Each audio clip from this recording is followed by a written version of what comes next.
ప్రియులారా, ప్రభువైన యేసుక్రీస్తు నామమున మీకు శుభములు. TWT తెలుగు జీవజలం కార్యక్రమానికి మిమ్మును ప్రేమపూర్వకంగా ఆహ్వానిస్తున్నాము. రండి, పరిశుద్ధ దేవుని వాక్యాన్ని కలిసి నేర్చుకుందాం.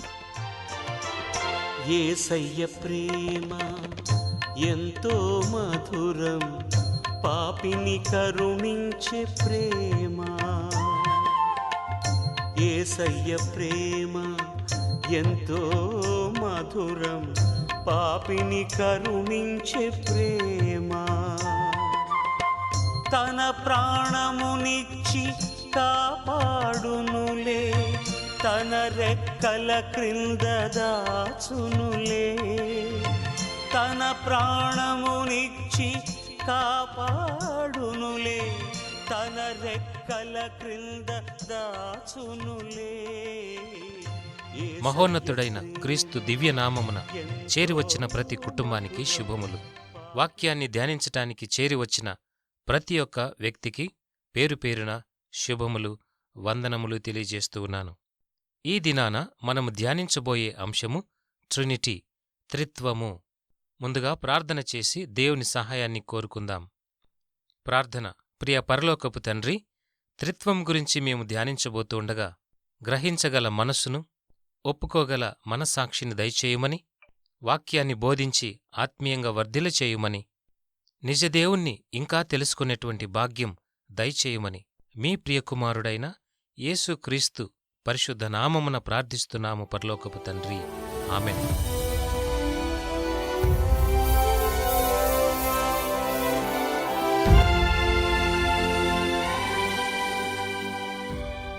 ప్రియ రేడియో శ్రోతలు, చాలాసార్లు మనము విశ్వాసము, నమ్మకము గురించి మాట్లాడుతూ ఉంటాం.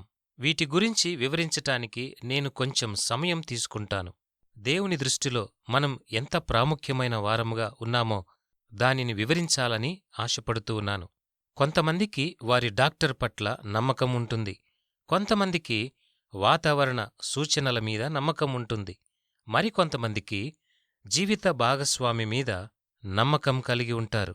మరికొంతమంది వారి పిల్లలు నిజం చెప్తున్నారని నమ్ముతూ ఉంటారు. నమ్మకము అనే పదానికి అభిప్రాయాలు లేదా అర్థాలు చాలా ఉన్నాయి. నమ్మకము, విశ్వాసము అనే రెండు పదాల మధ్య చాలా తేడాలు ఉన్నాయి. జ్ఞానంతో నేర్చుకోవటం వలన విశ్వాసాన్ని సంపాదించలేము. దేవుని పట్ల నమ్మకాన్ని సంపాదించుకోలేము. సొంత ప్రయాస వలన, సొంత అభిప్రాయాల వలన నమ్మకాన్ని లేదా విశ్వాసాన్ని సంపాదించుకోలేము. అది అసాధ్యమైనది. నమ్మకం అనేది ప్రయత్నాల ద్వారా, అభ్యాసం ద్వారా జరిగేటువంటి ప్రక్రియ కాదు. అది కేవలం మార్పుకు సంబంధించినది, అనగా అంతరంగిక మార్పు. హృదయంలో పరివర్తన చెందేదానినే నూతన జన్మ అని పిలుస్తూ ఉంటారు. ప్రభువైన యేసుక్రీస్తు నా సొంత రక్షకుడు అని చెప్పుట ద్వారా విశ్వాసాన్ని, నమ్మకాన్ని వ్యక్తపరుస్తూ ఉన్నాము. గమనించండి, ఆయనను నమ్మటానికి ఆయనే సామర్థ్యాన్ని అనుగ్రహిస్తాడు. మన విశ్వాసానికి కర్త దేవుడే. ఆయన మనలను అద్భుతంగా ఎన్నుకున్నాడు. నేనేదో సంపాదించుకోవటం వల్లనో లేదా నీకు నాకు ఒక అర్హత ఉందనో అని కాదు, కాని ఆయనే మనలను ఎన్నుకున్నాడు. ఒక విశ్వాసి 2 మార్లు జన్మిస్తాడు. ఒకటి శారీరకంగా, మరొకటి ఆత్మీయంగా. ఈ నూతన జన్మ పొందిన తరువాత జ్ఞానముతో ఆలోచన చేసిన వాటిని నేను నమ్మడం లేదు. ఈ విశ్వాసము అన్నది దేవుడిచ్చు బహుమానం. ప్రభువైన యేసుక్రీస్తు నా సొంత రక్షకుడని నమ్ముతూ ఉన్నాను, విశ్వసిస్తూ ఉన్నాను. ఇలాంటి విశ్వాసాన్ని కలిగి ఉండటానికి దేవుని సహాయం అవసరమై ఉన్నది. పరిశుద్ధాత్ముడు ఆ నిత్య రాజ్యంలోనికి వెళ్లటానికి మనలో ఒప్పుదలను కలుగజేస్తాడు. విశ్వాసం లేకుండా దేవుడు నివసించే ఆ నిత్యత్వము అన్నటువంటి పదాన్ని కూడా మనం వివరించలేము. క్రైస్తవత్వంలో త్రిత్వము అనేటువంటిది చాలా ప్రాముఖ్యమైనది. అది విశ్వాసానికి సంబంధించినది. ఒక్కసారి మనము ఈ విశ్వాసాన్ని పొందగలిగితే, దేవుని రాజ్యంలోనికి మనం వెళ్ళగలిగితే ఎంత ఆనందంగా ఉంటుంది. నాకు చాలా ఆసక్తికరంగా అనిపించే ఒక శాస్త్రం ఉన్నది. అదే క్షమాపణ శాస్త్రము, అపాలజెటిక్స్. ఇది వినటానికి విచిత్రమైన పదముగా అనిపిస్తుంది కదా. ఇది ఎక్కువగా ఉపయోగించబడే పదం కాదు. దీనికి క్షమాపణ అన్న పదానికి ఎలాంటి సంబంధమూ లేదు.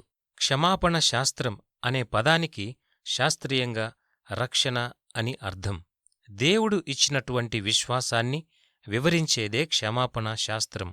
దీని గురించి నేను చాలా తేటగా చెప్పాలని అనుకుంటున్నాను.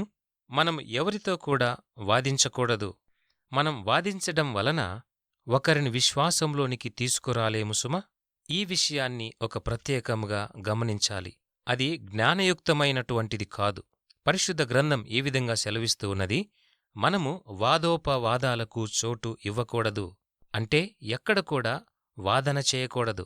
దేవుడు మనకు శరీరాన్ని ఇచ్చినట్లు బుద్ధిని కూడా ఇచ్చాడు.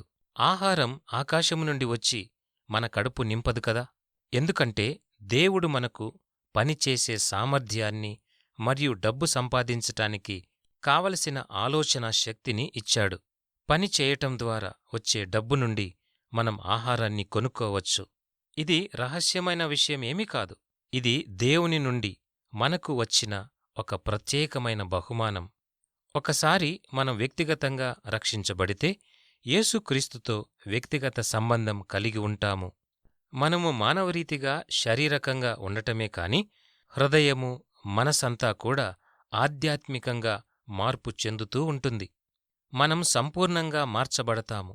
మనం క్రైస్తవులుగా మన విశ్వాసాన్ని మానసికంగా మరియు శారీరకంగా అవసరమైన వాదనలు చెయ్యవచ్చు. అయితే అవి మేలుకరంగా, క్షేమకరంగానే ఉండాలి. నేను చెప్తున్న దాని గురించి ఒక చిన్న ఉదాహరణను ఇవ్వాలని అనుకుంటున్నాను.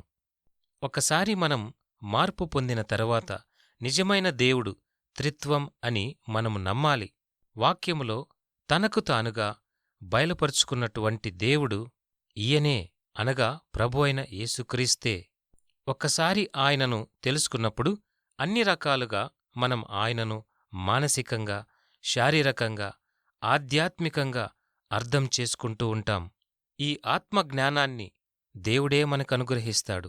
త్రిత్వాన్ని అర్థం చేసుకోవటానికి సులభమైన ఉదాహరణలలో ఒకటి ట్రయాంగిల్, అనగా త్రిభుజం. ఈ ట్రయాంగిల్లో 3 వేరువేరు భుజాలు ఉంటాయి. అయినప్పటికీ నీకు 3 త్రిభుజాలు కనబడవు. మనకు ఒకే త్రిభుజం కనబడుతుంది. ఒకవేళ ఒకవైపున్నటువంటి గీతను మనం తీసివేస్తే మనము త్రికోణ ఆకారాన్ని చూడలేము. అంటే దేవుడు ఒక్కడే. దేవుడు ఒక్కరే, ముగ్గురు కాదు.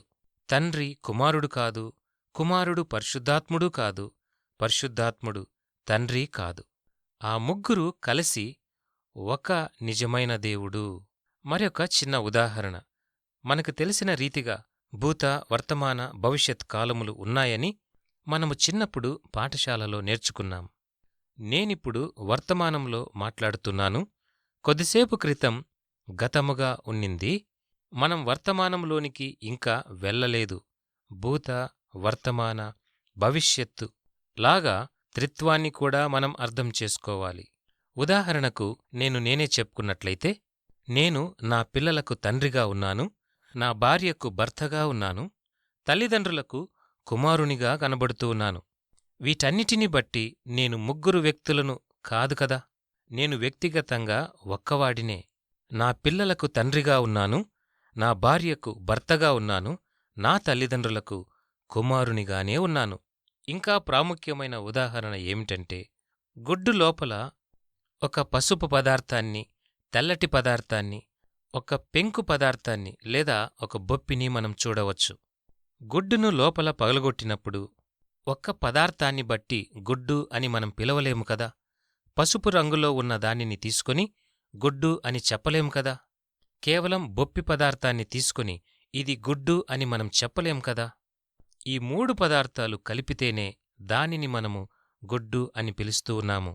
ఆ 3 పదార్థాలు వేరువేరుగా ఉన్నప్పటికీ ఒకే గుడ్డుగా పిలువబడుతూ ఉన్నది. ప్రియులారా, గమనించండి, దేవుణ్ణి వివరించటానికి ఈ ఉదాహరణలు సరిపోవు. దేవుడు మనలను అర్థం చేసుకోమని కోరుకోవటం లేదు కాని కేవలం నమ్మాలి అని కోరుతూ ఉన్నాడు. ఆయనను నమ్మటానికి మనలో విశ్వాసాన్ని ఆయనే కలుగచేస్తాడు. నేను ఏం చెప్పాలనుకున్నాను అంటే, దేవునిలో రక్షింపబడటానికి కొనసాగటానికి ఆయన విశ్వాసాన్ని మనకు దయచేస్తాడు. రక్షణ వలన వచ్చే పరిణామం ఏమిటంటే మన పాపాలు కడిగివేయబడతాయి మరియు తీసివేయబడతాయి. నిత్యరాజ్యము నుండి మనల్ని దూరం చేసేది పాపమే. నీకు నీవే పాపాన్ని తీసుకోగలిగితే నీకు రక్షకుడు అవసరం లేదు కదా. ఈ విధంగా ఎవరు కూడా చేయలేరు. తమకు తాముగా తమ పాపముల నుండి బయటపడే ప్రయత్నాలు చేసినప్పటికీ వారు రాలేరు, విడిపించబడలేరు. అందుకే ప్రతి ఒక్క మానవునికి తన పాపముల నుండి బయటపడటానికి దేవుడు అవసరమయున్నాడు. కాబట్టి మనకు రక్షకుడు అవసరము. ఆయన ద్వారానే తప్ప తండ్రి వద్దకు ఎవ్వరూ చేరలేరు. ఆయన ద్వారానే మన పాపములు తీసివేయబడతాయి. ప్రియులారా, గమనించండి, మనలో ఉన్నటువంటి పాపాన్ని తీసివేయబడితేనే ఆయనతో ఉండేటువంటి భాగ్యాన్ని మనం కలిగి ఉంటాం. ప్రభువైన యేసుక్రీస్తు తాను చిందించినటువంటి రక్తం ద్వారా మన పాపములు కడిగివేయబడ్డాయని వాక్యంలో ఉన్నది కదా. ఆయన ఇచ్చినటువంటి వాగ్దానం ద్వారా మనం నిత్యరాజ్యాన్ని చేరుకోగలం. ప్రభువైన యేసుక్రీస్తుని సొంత రక్షకునిగా అంగీకరించటమే ఒక విశ్వాసం. మనం నమ్మింది వ్యక్తపరచాలంటే విశ్వాసం అన్నది దేవుడు ఇచ్చేటువంటి బహుమానం. ఈ విషయాన్ని నీవు చెప్పగలగాలి, నీవు నమ్మగలగాలి. అప్పుడే నీ విశ్వాసాన్ని వ్యక్తపరచుకున్నవాడవవుతావు. ఈ రేడియో వర్తమానాలను వింటున్నటువంటి ప్రియ సహోదరుడా, సహోదరి, దేవుడు ఎప్పుడు కూడా ఎవర్నీ బలవంతం చేయడు. ఆయనను అర్థం చేసుకోమని అడగడు. విశ్వాసమన్నది కేవలం నమ్ముట ద్వారా కలిగే ప్రక్రియ. ఇక నిత్యజీవానికి వెళ్ళాలి అనగా ఈ విశ్వాసమే సహాయపడుతుంది. నీ పాపముల నుండి నీవు క్షమించబడ్డావు అన్నది కూడా నీ విశ్వాసాన్ని వ్యక్తపరచుటలో ఉన్నది. ఇంతటితో ఈ దినపాఠము సరి. ప్రార్థన. మా మంచి దేవా, మా విశ్వాస జీవితంలో మీరు మాతో కూడా ఉండి మమ్మను బలపరచమని ప్రార్థిస్తూ ఉన్నాం. ఈ రేడియో వర్తమానాల ద్వారా ఆత్మీయంగా బలపడుతున్న ప్రతి వ్యక్తిని మీరు ఆశీర్వదించండి. నిజ దేవుణ్ణి తెలుసుకునే భాగ్యం అనుగ్రహించినందుకై మేము ఆనందిస్తూ ఉన్నాం, మిమ్మును ఆరాధిస్తూ ఉన్నాం. వాక్యాన్ని వినే మరొక్క అవకాశాన్ని దయచేయమని, మమ్మను ఆత్మీయంగా బలపరచమని ప్రార్థిస్తూ ఉన్నాం. ప్రియ తండ్రి, త్రిత్వమయున్న దేవుడవు నీవే అని మేము సంపూర్ణంగా నమ్ముతూ ఉన్నాం. మమ్మును, మా కుటుంబాలను మీరు ఆశీర్వదించమని మా రక్షకుడు ప్రభు అయిన యేసుక్రీస్తు నామమున ప్రార్థిస్తున్నాము పరలోకపు తండ్రి. ఆమెన్. ఒంటరినై నేను ఉన్నప్పుడు జంటగా నిలిచెను ఆ ప్రేమ, ఆదరణే లేక ఉన్నప్పుడు ఆదరించెను ఆ ప్రేమ. వివరములకై మా ఇమెయిల్ listenersfeedback@gmail.com. వాట్సాప్ SMS కొరకు మా ఫోన్ నంబర్ 852330479990. పరిశుద్ధ దేవుడు మిమ్మును దీవించునుగాక. ఆమెన్. ఆదరణే లేక ఉన్నప్పుడు ఆదరించెను ఆ ప్రేమ, ఎవరూ లేరని ఏడ్చినప్పుడు నేనున్నాననే ఆ ప్రేమ, ఎవరూ లేరని ఏడ్చినప్పుడు నేనున్నాననే ఆ ప్రేమ, కరుణించెను నన్ను, కృప చూపెను నాకు కరుణామయుడు.